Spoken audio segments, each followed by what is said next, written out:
saddex sano oo xukuumadda Muuse Biixi xilka haysay. Burco caasimada labaad ee Somaliland waxay ka hirgelisay dayactirka iyo roogga cagaaran oo ay dhigtay garoonka ciyaaraha ee Alamsey Stadium ee magaalada Burco. Saddex sano kadib madaxweyne Muuse Biixi waxa uu ku soo laabtay gobolka Togdheer oo ka biyadiidan siyaasadda uu ku maamulayo xukuumaddiisa, taas oo aan lahayn jaangoyn horumarineed oo ku saabsan gobolada bariga Somaliland. Haddana dadweynaha magaalada Burco waxay ahaayeen kuwa gudanaya waajibaadkooda oo uma kala hadhin soo dhaweynta madaxweyne Muuse Biixi, waxaana soo dhaweynta madaxweynaha qayb ka ahaa maamulka gobolka ka degmada Burco, cuqaal, salaadiin, waxgarad, haween iyo bulshada qaybaheeda kala duwan.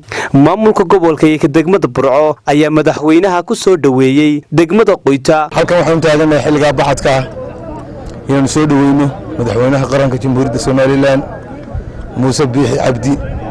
waxaan leenahay madaxweyne ilaa saaka markii waagaasi bariyay dadkaagu halkaasay kugu sugayeen.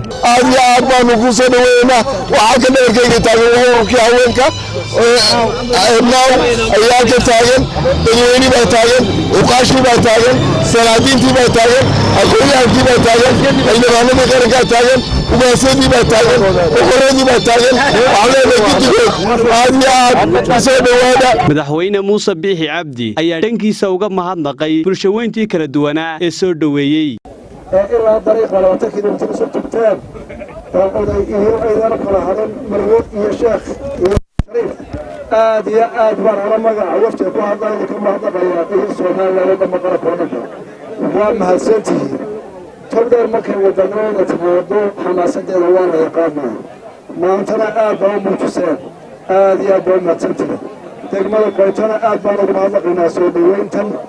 waxaan ka hubahay degmada Qoyta inaan waqti badan oo hadal badan tala gal halkan ku gareyn Burco dhan iyo jaamacadii ay sugaysaa oo ilaa saaka fadhiyay wixii dalaal ka hadana waa ku hadalno. Intaasi kadib madaxweynaha ayaa loo soo galbiyay dhanka magaalada Burco, halkaasi oo uu kaga qayb galayay munaasabad qalinjabineed oo loo qabtay arday ka qalinjabinaysay jaamacadda weyn ee magaalada Burco. ayaan leh Cabdullaahi Jaamac, warbaahinta caalamiga SBC magaalada Burco.